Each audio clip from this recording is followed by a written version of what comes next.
దావీదును ఆపుతున్నారు. ఆపండి, నేను ಹಿಡ್ರಿ, ముందుకు వెళ్ళకుండా ఆపండి, ಮುಂದೆ ಹೋಗಲ್ಲ ಹಿಡ್ರಿ, ఆపండి, ಹಿಡ್ರಿ, ఆపండి, ಹಿಡ್ರಿ, ఆపండి. ಹಿಡ್ರಿ, ఇదిగో ನೋಡ್ರಿ, అన్నలు ఆపుతున్నారు దావీదుని. దావీదు ಎಲ್ಲರೂ ಎಳಿತಾ ಇದ್ದಾರೆ. సొంత అన్నలు ఆపుతున్నారు.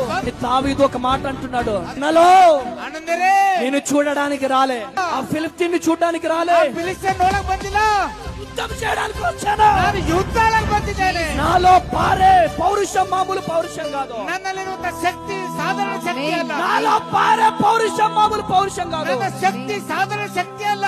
యేసు నామములో ముందడుగు పెట్టానంతే. ಯೇಸುವಿನ ನಾಮದಲ್ಲಿ ತುಳಿತೇನೆ. యేసు నామములో అడుగు పెట్టానంతే. ತುಳಿತೇನೆ. ఫిలిస్తీయులారా, ಏ ಫಿಲಿಸ್ತೀನಿಯರೇ, నువ్వెంత ನೀವು ಎಲ್ಲಿದ್ದೀರಿ? యేసు నామములో దేవుడిచ్చిన అధికారాన్ని చేత పట్టుకొని యేసు కొట్టగానే ಬೀಸಿ ಹುಡುಕ್ತಾ ಇದ್ದಾನೆ. గొలియాతు ఎటు పడ్డాడో తెలుసా మీకు?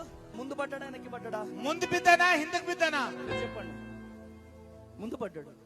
ఏంటి అది లాజిక్ మీకు అర్థమైంది? అక్కడ ఇక్కడ తగులుతా ఇలా పడాలి గాని, ಇಲ್ಲಿ ಹತ್ತಿದ್ರೆ ಹಿಂಗ್ ಬೀಳ್ಬೇಕಲ್ಲ, ఇలా పడాలి గాని, ಹಿಂಗ್ ಅಂಗತ್ತು ಬೀಳ್ಬೇಕಲ್ಲ, ఇలా ముందుకు ఎలా పడ్డాడు? ಯಾಕೆ ಮುಂದಕ್ಕೆ ಬಿದ್ದಾನ? వెనకాల నుంచి తన్నుడు తన్నిండు దేవుడు. ದೇವರು I prophesy in the name of Jesus. ಯೇಸುವಿನ ನಾಮದಲ್ಲಿ మీ ಪ್ರವಾದಿಸ್ತೇನೆ. పరిచర్యను ఎవరైతే కంట్రోల్ చేస్తున్నారో ಯೇಸು ಯಾರಾದ್ರೂ ನಿಮ್ಮ ಸೇವೆ కట్ ಮಾಡ್ಬೇಕಂತಾರೋ వారి కట్లు తెగిపోబోతున్నాయి. ಅದನ್ನ ಬಿಟ್ಟು ಬಿಡಬಾರ್ದು. వారిని ఒక దేవుడు తన్నుడు తన్నబోతున్నాడు. ದೇವರು ಎತ್ತುವಂತನಾಗಿದ್ದಾನೆ. Receive it.